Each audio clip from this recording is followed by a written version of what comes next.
नमस्कार दोस्तों, मेरा नाम है दयानंद वर्णवाल और मैं अपने चैनल ध्यान इंग्लिश में आप सभी का स्वागत करता हूं। तो चलिए एक छोटी सी शायरी के साथ शुरू करते हैं इस छोटी सी नन्ही सी सीरीज को। दुआओं में मांगने से अगर मिल जाता कोई पद, दुआओं में मांगने से अगर मिल जाता कोई पद, खुदा कसम हम पीएम पद के सिवा कुछ और ना मांगते। तो कहने का सिर्फ मतलब यही है कि सिर्फ मांगने से कुछ नहीं मिलता, आपको अपनी कोशिश करनी पड़ेगी। वरना मांगने से यदि मिलने लगता तो लोग पीएम पद भी मांग लेते। तो ऐसा एग्जाम में देखा गया है कि अक्सर एक्टिव और पैसिव वॉइस जो होते हैं वो थोड़े प्रॉब्लमेटिक होते हैं, थोड़े से ज़्यादा नहीं, थोड़े से प्रॉब्लमेटिक होते हैं। और यदि डायरेक्ट इनडायरेक्ट और एक्टिव पैसिव ये दोनों मिक्स होके आ जाए, मतलब मान लीजिए दो एक्टिव पैसिव आ जाए, दो डायरेक्ट इनडायरेक्ट आ जाए, तो ये एग्जाम में एक्चुअली ऐसा कन्फ्यूजन आ जाता है कि हम एक्टिव पैसिव का जो रूल होता है, जो भी उसका तरीका होता है, वो हम डायरेक्ट इनडायरेक्ट में लगाने लगते हैं। और डायरेक्ट इनडायरेक्ट का जो फार्मूला होता है वो एक्टिव पैसिव में लगा देते हैं। कभी कभी एक्टिव पैसिव में दिस दिख जाता है तो हम लोग उसको दाइट कर देते हैं पैसिव बनाने में। तो ऐसा नहीं, वो तो इनडायरेक्ट टेंस में होता है ना। और डायरेक्ट इनडायरेक्ट में कहीं दिस दिख जाता है, अरे इसमें तो चेंज नहीं करते तो छोड़ देते हैं। तो क्या होता है कि ये दोनों खिचड़ी हो जाता है।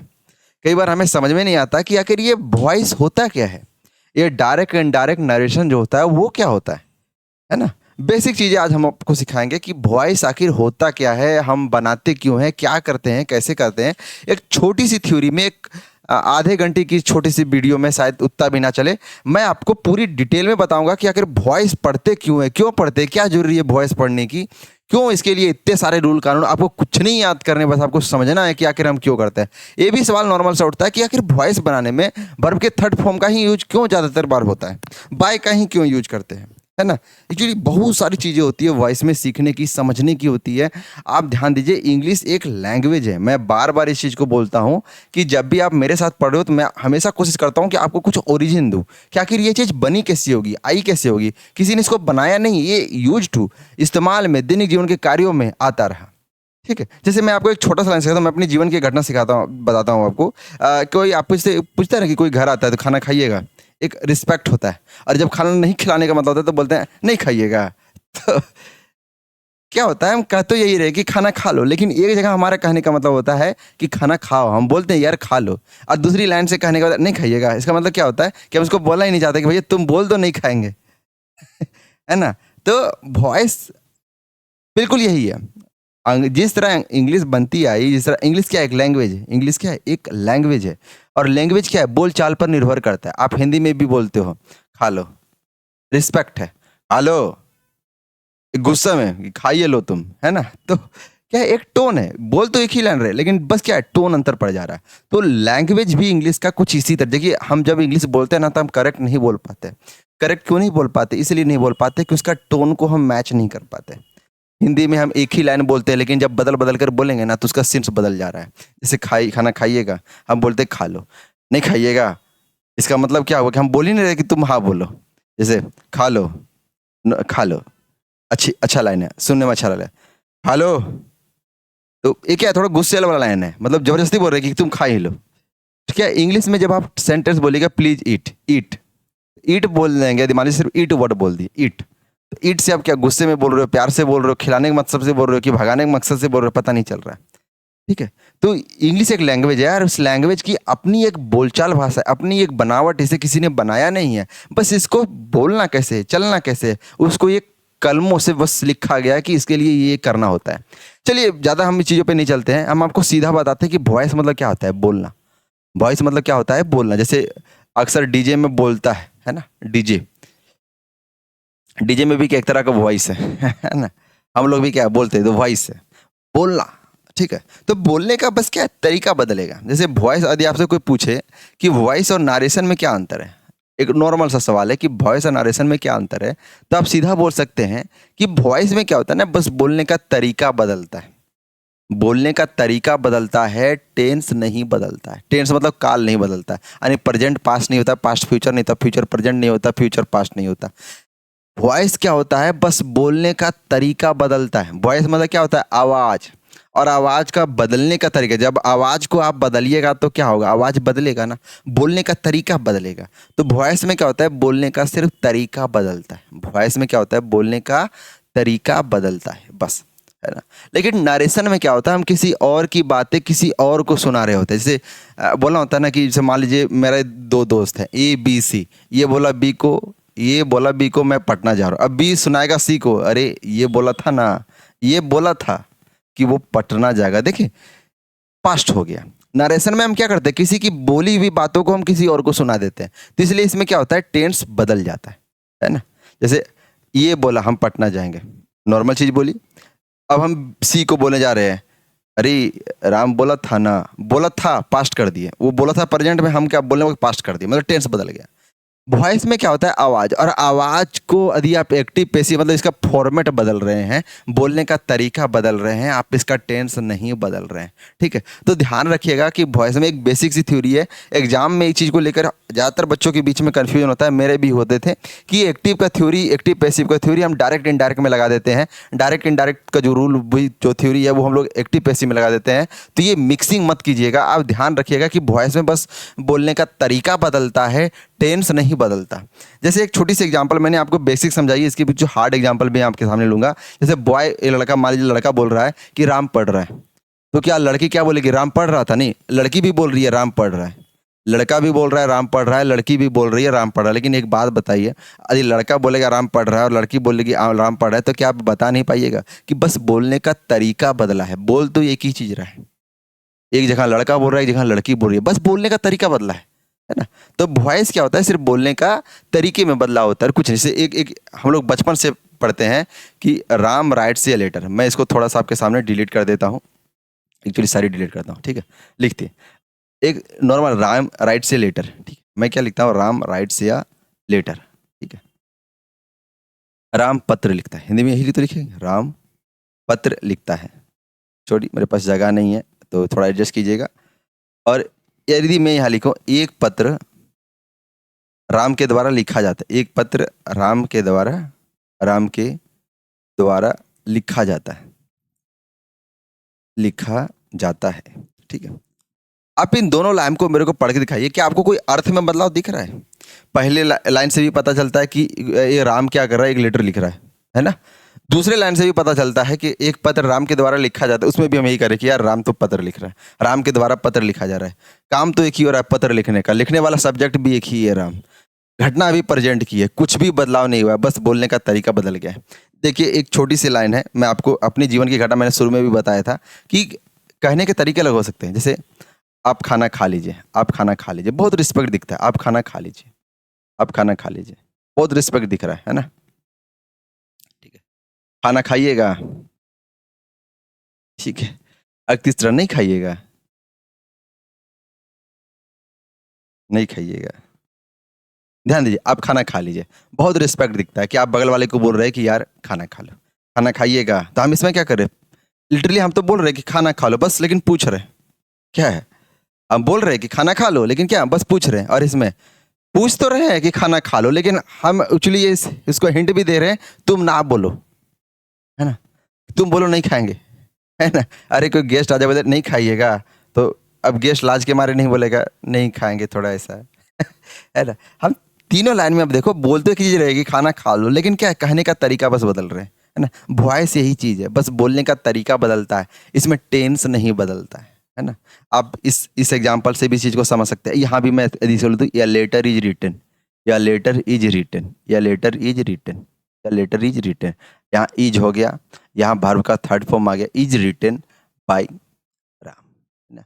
पता है इस लाइन से ना जाने एसएससी ने कितने सारे सवाल पूछे हैं। मैं आपको सामने इस पूरी ये लाइन ना एक बार अच्छे से लिखता हूँ और इसमें आपको ये बताऊंगा ना कि कितने सारे सवाल एसएससी ने पूछे हैं इस चीज़ों से और कितने तरीके से बन सकते हैं। एक बार आप ध्यान से सुन लीजिए, हो सकता है आपका 4-5 नंबर इसी से बन जाए, क्योंकि ये छोटी सी लाइन है लेकिन बहुत आपको समझना चाहिए। या लेटर इज रिटन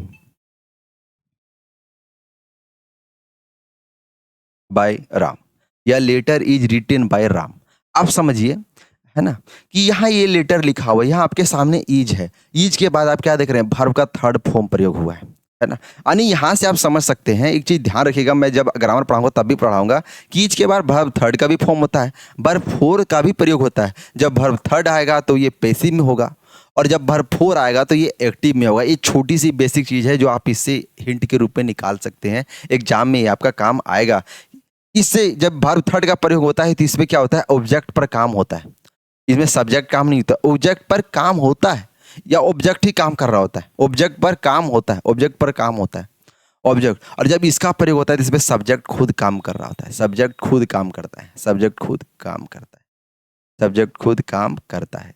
तो ये दोनों लाइन आप समझ में आया। बहुत ही बेसिक चीज़ है, ना जाने एसएससी ने कितनी बार इस चीज़ को सवाल पूछा है। आपको ये टॉपिक थोड़ा भी दिमाग में रखना है कि ईज के बाद वर्ब थर्ड का भी, वर्ब फोर का भी इस्तेमाल होता है। हेल्पिंग वर्ब के बाद वर्ब थ्री, वर्ब फोर दोनों। ईज नहीं, एम भी हो सकता है, आर भी हो सकता है, वाच भी हो सकता है, वर्ब भी हो सकता है, ये सब भी हो सकता है। मैं बस एक हिंट पे बता रहा हूँ कि ईज के साथ जब वर्ब थ्री आएगा तो वो पैसिव में होगा, वर्ब फोर आएगा तो वो एक्टिव में होगा। जब वो पैसिव में होगा ना तो यहाँ पर ऑब्जेक्ट पर काम होता है, यहाँ सब्जेक्ट काम नहीं करता है। ध्यान रखिएगा, एग्जाम में पूछ देगा, है ना। यहाँ सब्जेक्ट काम नहीं करता है, काम नहीं करता है, करता है। ये लाइन ना आपका बहुत डेंजर है ना, बहुत डेंजर लाइन है ये आपका एग्जाम के लिए। और ये आपको समझना चाहिए इस चीज़ को अच्छे से कि जब भी आप एक्टिव पैसिव पढ़ रहे हो तो ये कितना अच्छा इंपॉर्टेंट है कि जब पैसिव में होता है सब्जेक्ट कोई काम नहीं करता है। जब ग्रामर ही आपका बनेगा Ram is dancing, Ram is danced, तो ये गलत होता है ना। राम इज डांस्ड ऐसा कभी नहीं लिखते, क्योंकि ये जब हम इज के बाद वर्ब थ्री फॉर्म लिखते हैं तो यहाँ पे ऑब्जेक्ट काम कर रहा होता है, सब्जेक्ट काम नहीं करता है। यानी राम यहाँ नाचने का काम नहीं करेगा, मतलब ये लाइन ही गलत हो गया। यही चीज़ जो बेसिक है ना वो एग्जाम में आपको पकड़नी है, बस यही पकड़नी है। देखिए रिटेन अब आता है यहाँ वर्ब का थर्ड फॉर्म। अब सवाल इससे भी बहुत बनते हैं एग्जाम में कि आखिर हम पैसिव में ही, पैसिव वॉइस में वर्ब के थर्ड फॉर्म का प्रयोग क्यों करते हैं। आप कितनी बार बचपन से लेकर अभी तक पढ़े होंगे वॉइस, जिसमें आपने सीखा होगा कि वॉइस को ऐसे रहेगा तो ऐसे बनाएंगे, ऐसे रहेगा तो ऐसे बना देंगे। सवाल उठता है कि आखिर पैसिव में हम हमेशा वर्ब के थर्ड फॉर्म का ही यूज क्यों करते हैं, है ना। क्यों क्यों हर टाइम हमें पैसिव बनाने के लिए। देखिए ये जो चीज़ है ना आपकी एग्जाम में 5 मार्क्स फिक्स आपको देने वाली है, बहुत देने वाली है। यही तो आने वाला है सवाल में। एक रूल नहीं पूछते मेरे भाई, सिर्फ बेसिक चीज़ें पूछते हैं कि आपको अंडरस्टैंडिंग कितनी अच्छी है ना। देखिए यहाँ पर अब सवाल उठता है कि अगर वॉइस में हम लोग वर्ब के थर्ड फॉर्म का ही यूज क्यों करते हैं, क्यों करते हैं, थोड़ा सोचिए क्यों करते हैं, है ना। सवाल उठता है कि क्यों इस्तेमाल करते हैं वर्ब के थर्ड फॉर्म का, क्या जरूरी होता है। देखिए इस चीज़ को भी इसी से समझिए कि ये मैं देखता हूँ राम राइट्स या लेटर, राम राइट्स या लेटर। अगर मैं इसका हिंदी मीनिंग आपसे पूछूं तो आप क्या बोलोगे, राम पत्र लिखता है, राम पत्र लिखता है, राम पत्र लिखता है। आप क्या उसके हैबिचुअल एक्शन को दिखाते हो, है ना। आप एक लेटर दिखाते हो, राम जनरल है, या letter is written by Ram. इसका मतलब क्या हुआ कि राम के द्वारा पत्र लिखा गया है, राम के द्वारा पत्र लिखा गया है। यानी सिंस को ऐसे, यदि हम इसको दूसरे तरीके से बोलना चाहें तो हम उसमें कह सकते हैं कि कोई काम है पत्र लिखने का, वो क्या है कि पहले भी चल रहा था और अभी भी चल रहा है ना। राम कोई काम था और वो अभी भी चल रहा है। या letter is written by Ram, एक राम पत्र लिखा गया है। या फिर ऐसा भी हो सकता है कि वो काम जो है लिखना शुरू हुआ था और अभी अभी खत्म हुआ है। यानी आप सिंस को समझे कि वर्ब थोड़ का प्रयोग हम कब करते हैं, जब हमको दिखता है कि कोई काम हो गया या होने वाला होता है ना, तो हम लोग वर्ब के थर्ड फॉर्म का प्रयोग करते हैं। समझे, हम लोग वर्ब के थर्ड फॉर्म का प्रयोग करते हैं कब है कि जब हमको दिखता है कि वो काम हो रहा है या चल रहा था और अभी भी कंप्लीट हुआ या अभी चल रहा है। ठीक है, ऐसा सीन्स आता है उसे, तो हम लोग वर्ब के थर्ड फॉर्म का प्रयोग करते हैं। पैसिव वॉइस में जब भी हम किसी टेंस को बदलते हैं उस समय भी वर्ब थर्ड वाला फीलिंग आता है कि कोई लेटर है वो लिखना शुरू हुआ था और अभी भी चल रहा है, अभी भी कंप्लीट हुआ है। तो ये letter is written by Ram, एक पत्र राम के द्वारा लिखा गया। इसमें दिखता है कि राम कोई काम कर रहा था और अभी कुछ चल ही रहा होगा या अभी खत्म हुआ होगा, एग्जैक्ट नहीं है लेकिन यही हो रहा है। तो कोई काम के, कोई एक्शन के कंप्लीट होने या कोई एक्शन पर काम होने, अब मेरी बातों को ध्यान रखना, कोई एक्शन के कंप्लीट होने या कोई एक्शन के पर काम होने का जहाँ सिंस आता है वह हम लोग वर्ब के थर्ड फॉर्म का प्रयोग करते हैं। वही वर्ब के थर्ड फॉर्म का अर्थ भी निकलता है, इसीलिए हम लोग पैसिव में वर्ब के थर्ड फॉर्म का प्रयोग करते हैं। ठीक है, तो आज की हम अपनी वीडियो यहीं पे थोड़ी सी समाप्त करेंगे। अच्छा, एक चीज़ और सवाल इसमें बनता है, मैं वो भी बता देता हूँ कि आखिर हम लोग वॉइस में बोलने के तरीकों को बदल कर बोलते हैं। इतना तो समझ में आया कि वॉइस में लोग क्या करते हैं, तरीका बदल कर बोलते हैं, बोलने का बस तरीका बदलता है। लेकिन हम वॉइस पढ़ते क्यों, ये भी तो सवाल बनता है। चलिए मैंने आपको एक चीज़ बता दिया कि क्यों वर्ब थ्री का फॉर्म प्रयोग करते हैं, ये भी बता दिया मैंने आपको। वॉइस होता क्यों है, जो उस एग्जाम से सवाल बनता है मैंने भी बता दिया। वह वॉइस पढ़ते क्यों है, तो वॉइस पढ़ने का मौलिक उद्देश्य जो हमारा होता है कि हम लोग सब्जेक्ट पर नहीं, जैसे बोलते हैं ना कि ऊंचे पेड़ ताड़ का, है ना, फल लागे बड़ी दूर, है ना, पंछी को छाया नहीं, है ना, ऊंचे पेड़ बबूल का, है ना, कुछ ऐसा ही डायलॉग है। ऊंचे पेड़ बबूल, ऊंचे पेड़ ताड़ का होता है, ना छाया देता है ना ठीक से फल देता है। तो मतलब क्या है, ताड़ के होने का मतलब नहीं है, उसके काम का मतलब है। कोई चीज के एग्जिस्टेंस का मतलब नहीं है, उसके काम का मतलब है। हजारों करोड़ों लोग हैं इंडिया में, है ना। अभी नीरज चोपड़ा गोल्ड मेडल हार गया, तो नीरज चोपड़ा की तारीफ हो रही है क्या? हाँ ओबियसली फीलिंग तो है, लेकिन हम चाहते थे कि वो काम करे, गोल्ड लेकर आए, है ना। यानी जहाँ पे आपको ऐसा महसूस होता है कि आदमी की नहीं, उसके काम की तारीफ होनी चाहिए, उस पे काम की व्याख्या, उसकी काम की बातों की चर्चा होनी चाहिए, हम लोग उस समय वॉइस का इस्तेमाल करते हैं। समझे? समझे कि नहीं समझे? यानी जब एक्शन जो काम है वो इंपॉर्टेंट हो जाता है, सब्जेक्ट नहीं। सब्जेक्ट की इंपॉर्टेंस की महानता नहीं होती। आप कई रेस्टोरेंट या होटल देखते होंगे, लेकिन आप हर रेस्टोरेंट में होटल नहीं जाते कि अरे चलो इसमें चले, अरे नहीं, आपको पता होता यार उस रेस्टोरेंट में ना खाना बहुत अच्छा बनता है, आप उस रेस्टोरेंट में जाते हैं, है ना। यानी आपके सामने रेस्टोरेंट होटल बहुत सारे हैं, लेकिन आप किसी स्पेसिफिक रेस्टोरेंट जाते हैं, क्यों? क्योंकि उसकी काम की आप तारीफ कर रहे हो। आप रेस्टोरेंट के नाम, अरे राम ओला है, हिंदू होटल है, वैष्णवी होटल है, इस्माइल होटल है, आप नाम देख के होटल नहीं जाते, आप उसके जो खाना मिलता है, जो भोजन है, जो काम वहाँ है, वो देख कर जाते हैं। तो वॉइस का इस्तेमाल हम तभी करते हैं जब हमको दिखाना होता है कि जो एक्शन है, जो काम है, वो इंपॉर्टेंट है, सब्जेक्ट इंपॉर्टेंट नहीं है। समझे? तो इसलिए हम लोग वॉइस का इस्तेमाल करते हैं। वॉइस का इस्तेमाल, ये भी ध्यान दीजिए कि कुछ ऐसे सेंटेंसेज भी, ऐसे समय भी आते हैं, जैसे मैं बोलिए यहाँ पर मैंने एक लाइन लिखा हुआ है, दूसरा मैं एक रीजन बता रहा हूँ क्या वॉइस का हम लोग इस्तेमाल क्यों करते हैं। जैसे यहाँ लिखा हुआ है पेशेंट वाज क्योर्ड, पेशेंट को ठीक किया गया। क्या आपने ठीक किया? क्या मैंने ठीक किया? नहीं। यहाँ अंडरस्टूड है कि डॉक्टर ठीक किया होगा, है ना। द पेशेंट वाज क्योर्ड मतलब पेशेंट को ठीक किया गया। यानी यहाँ पे यदि मैं ना भी लिखूँ ना डॉक्टर, यानी यहाँ अंडरस्टूड है, छिपा हुआ है कि by doctor, by the doctor, the patient was cured by the doctor. यानी ये देखिए, ये आपका सब्जेक्ट है कि सब्जेक्ट काम, सब्जेक्ट पेशेंट को ठीक किया ना, काम कौन किया? डॉक्टर काम किया। पर ये तो हिडन है, ना भी लिखे तो भी पता चल रहा है कि डॉक्टर काम किया है।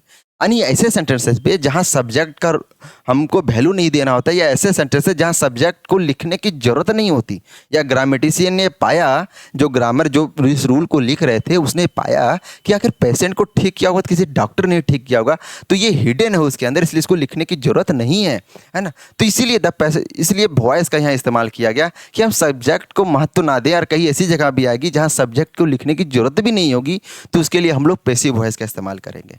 समझे? तो the patient was cured, the doctor cured the patient. इसी समय एक और एग्जांपल मैं आपके सामने रखा हूं कि वाटर लीकेज वाज सॉल्व, कि मान लीजिए रोड पर वाटर लीकेज हो रहा था बहुत सारा, आप देखिए पिछला दिन वाटर लीकेज हो रहा है, नेक्स्ट डे गए उसी रोड से देख रही वाटर लीकेज वाज सॉल्व।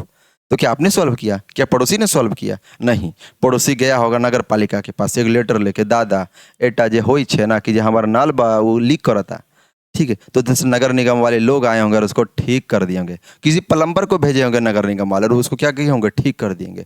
तो मतलब यहाँ यदि हम लिखते हैं वाटर लीकेज वाज सॉल्व, तो यहाँ हिडन है कि water leakage was solve by the plumber. ये क्या हिडन हो गया, यानी इसको लिखने की जरूरत नहीं थी, ये सब्जेक्ट था जिसने उसको ठीक किया, सब्जेक्ट था, है ना। तो यहाँ लिखते the plumber solve the water leakage, ये इसका एक्टिव वॉइस था। लेकिन जब पैसिव वॉइस में लिखे तो हम इतना ही लिख दिए ना, तो बात समझ में आ गया, अरे प्लम्बर गया होगा। मतलब पैसिव वॉइस में सब्जेक्ट की जरूरत ही नहीं होती है, सब्जेक्ट को हम इंपॉर्टेंस देना ही नहीं चाहते, उस केस में हम वॉइस का इस्तेमाल करते हैं। तो वॉइस क्यों पढ़ते हैं, वॉइस के थर्ड फॉर्म का प्रयोग क्यों करते हैं, वॉइस होता क्या है, और एसएससी अब तक 5 सवाल, यदि 5 नंबर भी आपको एग्जाम में आगे लाना है, 2-3 नंबर ज़्यादा बढ़ाना है, अपने आप को नौकरी की ओर ले जाना है, कि अपनी मेरिट में अपना नाम लाना है, तो वॉइस के इंपॉर्टेंस में मैं इतना चीज़ जो आपको बताया हूँ ना, ये आपको ना सिर्फ नारेशन से, कन्फ्यूजन से दूर रखेगा, बल्कि आपको वॉइस के इंपॉर्टेंस को भी महानता देगा। देखिए पढ़ने समझने के लिए तो हर कोई पढ़ा देगा, लेकिन जो एग्जाम में काम आए वो चीज़ आपको सिर्फ दयानंद कंप्यूटर इंग्लिश के पास सीखने को मिलेगी। आपने अच्छे ढंग से सीखा होगा, मुझे पूरा भरोसा, मैंने भी आपको बहुत अच्छे ढंग से समझाया होगा। ठीक है, तो धन्यवाद। इस वीडियो का अंत यहीं करते हैं, इसके बाद हम आपको सारे रूल फार्मूले वगैरह थोड़ा थोड़ा हिंट करके रूप में बताएंगे। धन्यवाद।